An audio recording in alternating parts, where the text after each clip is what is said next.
Dozens of people rallied outside the federal courthouse in downtown Rockford Saturday afternoon in response to a recent Supreme Court decision on voting rights. This comes after the court's ruling on April on the Voting Rights Act, limiting the use of race when drawing up congressional districts. WIFR's Shakar Rajendran has more on the call for fair maps, free and fair elections, and voting rights for all. Thanks, Anthony. Sunday's peaceful but passionate demonstration in Rockford is the latest of many nationwide, calling to protect minority voting power and protesting redistricting efforts in some states.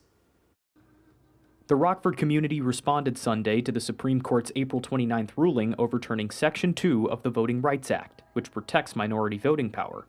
Some residents say this ruling could open the door to gerrymandering across the country. It's important that the community shows up because, this is not a Democrat thing or a Republican thing or an independent thing. It's for fair elections, and people should be supporting fair elections here. The court's 6-3 decision comes after its ruling on a Louisiana congressional map case, finding it relies too much on race when drawing a new majority black voting district.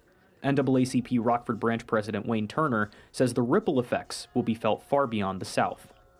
Mainly what we want people to understand and to know is that you may not see it today, but everything that's being done in this political realm is going to affect us in a heavy way.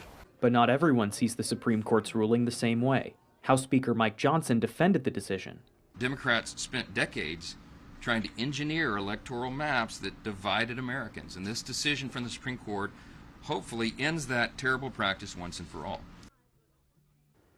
Organizers say Sunday's rally is just the beginning, promising more community forums and action in the weeks ahead. Anthony, back to you.